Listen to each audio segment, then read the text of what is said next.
नमस्कार.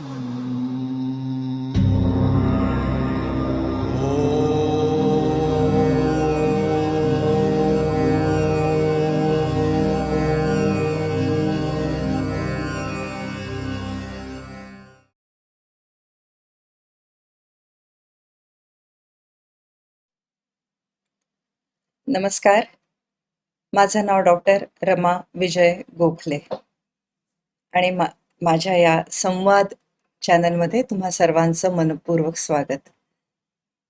संवाद का, कुणासाठी, अनेक प्रश्न असतील आणि हा माझा इंट्रोडक्टरी व्हिडिओ आहे.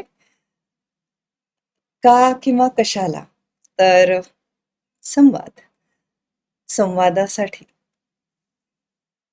माझा हा संवाद खरं तर गेले अनेक वर्ष सुरू आहे. साधारणतः 2011च्या आसपास एक ढोबळ मनाने या संवादाला सुरुवात झाली. अर्थातच मी आत्ता तुमच्याशी बोलते तसं मराठीमध्ये, फारच क्वचित हिंदीमध्ये आणि त्याहूनही कमी वेळेला इंग्रजीमध्ये. त्यामुळे हा चॅनल किंवा या चॅनलवरचा आपला हा संवाद मराठीमध्येच असणार आहे. या संवादाला सुरुवात झाली ते माझ्या मिस्टरांच्या विद्यार्थ्यांबरोबर. त्यांचे क्लासेस आहेत, त्यांच्या वेबसाईटची लिंक पण मी माझ्या डिस्क्रिप्शनमध्ये देणार आहे. क्लासचे अनेक विद्यार्थी खाली मला भेटायला यायचे क्लासच्या कट्ट्यावरती. मी डॉक्टर आहे, माझे मिस्टरही डॉक्टर आहेत. सध्या ते कम्प्युटर फील्डमध्ये ॲक्टिव्ह आहेत. ज्यांना ज्यांना ॲस्ट्रोमेडिकॉम माहिती आहे त्यांना ही सगळीच बॅकग्राऊंड माहिती आहे. ज्यांना माहिती नाही त्यांनी त्या वेबसाईटवरती जाऊन ते बघू शकतात, गुगल करू शकतात. ॲस्ट्रोमेडिकॉमची माहिती कुठेही मिळेल. तशी माझीच माहिती मिळणं जरा अवघड आहे, पण हरकत नाही. तिथपासून 2011 पासून या विद्यार्थ्यांशी संवाद साधता हळूहळू त्यांच्या पालकांशी, त्यांच्या मित्रमैत्रिणींशी, भावा बहिणींशी असाही संवाद सुरू झाला. आणि गेली 15 वर्ष हा संवाद साधताना अनेकदा लक्षात आलं की आपण खूपदा त्याच गोष्टी परत परत परत परत परत परत बोलतोय. आणि त्यातून संवाद चॅनल्सची कल्पना आली की अशा अनेक गोष्टी आहेत ज्या मी एक कॉमन प्लॅटफॉर्म म्हणून या चॅनलवरती तुमच्याशी बोलू शकते. कदाचित खूप जणांना या व्हिडिओचा उपयोग होऊ शकेल. कदाचित त्यातून मला नवीन संवादासाठी काही विषय मिळू शकतील. माझा अभ्यास तसाच वाढू शकेल. कारण ह्या ज्या गप्पा आहेत त्यांचा अभ्यास कधीही थांबत नाही. कशासाठी? कोणासाठी? कोणासाठी हे मी खरं तर मगाशीच सांगितलं. पण तरी सुद्धा माझं मगाशी मी नाव सांगितलं डॉक्टर रमा विजय गोखले. तर मी होमिओपॅथीची डॉक्टर आहे. होमिओपॅथी जर तुमच्यापैकी कोणी जर ट्रीटमेंट घेतली असेल कधी, तर तुमच्या लक्षात आलं असेल की बऱ्याचदा होमिओपॅथी डॉक्टर तुमच्या भावनांना खूप महत्त्व देतात. की अशा वेळेला कसं वाटतं? तहान लागते का? असं झालं तर भूक लागते का? भुकेची वेळ आहे पण भूक लागत नाही असं होतं का? झोप येते का?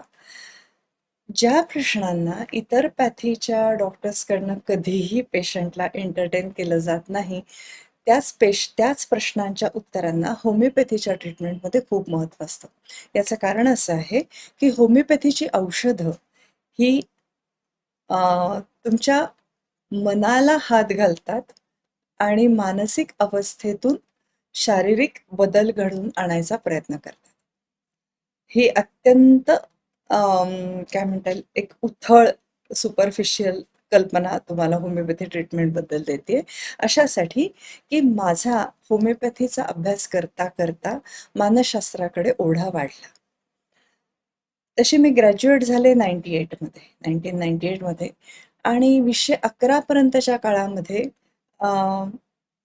जिंदगी की आपाधापी में खूप काही बदल होत होते आणि या बदलांमधनं जाता जाता या मानसशास्त्राकडचा माझा ओढा माझा वाढत गेला.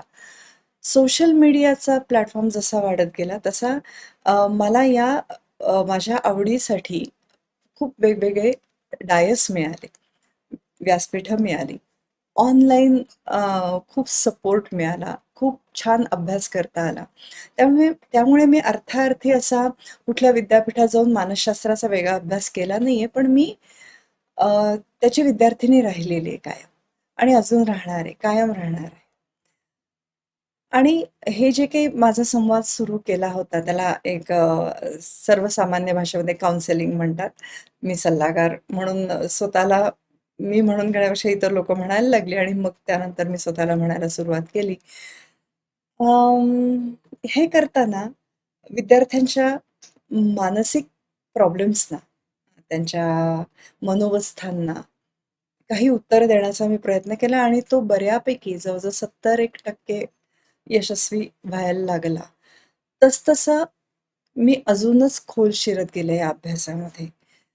अ, विविध सिनेमांमधनं, विविध कादंबऱ्यांमधनं, विविध पुस्तकांमधनं, अवांतर वाचनामधनं अ, हे जे काही वेगवेगळे डायस मिळत होते सोशल मीडियावरती, याच्या सायकॉलॉजी ग्रुप्समधनं, त्यांच्या केसेस हँडलिंगमधनं, अशा अनेक ठिकाणाहून मी अ, इतरांचेही अनुभव गोळा करत होते आणि त्याला स्वतःच्या अनुभवाची जोड देत गेले. आणि त्यातून माझं केस हँडलिंग म्हणता येईल याला, की त्याला बळ लागत गेलं, त्याला यशही येत गेलं. असं नाहीये की मी 100% यशस्वी आहे. काही केसेस आहेत ज्या आता मी अगदी म्हटलं तर नावागावासकट सांगू शकते, की या केसेसमध्ये मला म्हणावं तसं यश आलं नाही किंवा या केसेसमध्ये मला थोडंसं फेल्युअर आलं. अं, थोडंसं नाही, फेल्युअर आलं.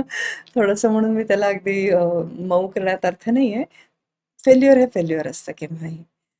ते का आलं ह्याच्यावरती सुद्धा मी स्वतःचा एनालिसिस करत गेले आणि अभ्यास करते आहे अजूनही आणि करत राहणार आहे.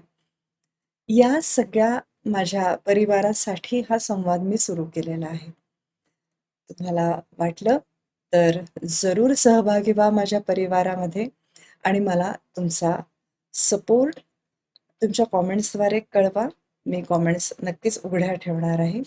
अर्थातच काही अनावश्यक कॉमेंट्स आल्या तर त्या मात्र डिलीट करण्यात येतील.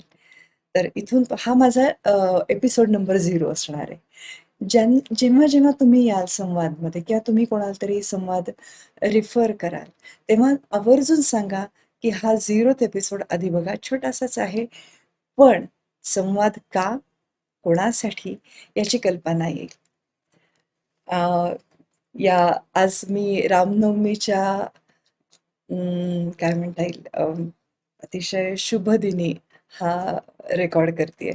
त्यामुळे जय श्रीराम. आणि प्रयत्न तरी असं करणार आहे, की अक्षय तृतीयेला अ, आपला चॅनल सुरू करण्यात येईल. तोवर मी माझा एपिसोड नंबर 1 सुद्धा रेकॉर्ड करणार आहे आणि त्याची कल्पना तुम्हाला आत्ता देऊन ठेवते. तर पुढचा माझा एपिसोड, माझा पहिला एपिसोड असणार आहे is my weight loss journey. आता वेट लॉस जर्नीचा आणि सायकॉलॉजीचा, मनोवस्थांचा काय संबंध आहे? खूप मोठा संबंध आहे. पण आपण त्याच्यावरती डायरेक्ट त्या एपिसोडमध्येच बोलूया. एपिसोड नंबर 1 मध्ये माय वेट लॉस जर्नी. आणि लक्षात ठेवा, हा चॅनल मराठीत असणार आहे. माझ्याशी संवाद साधल्याबद्दल धन्यवाद.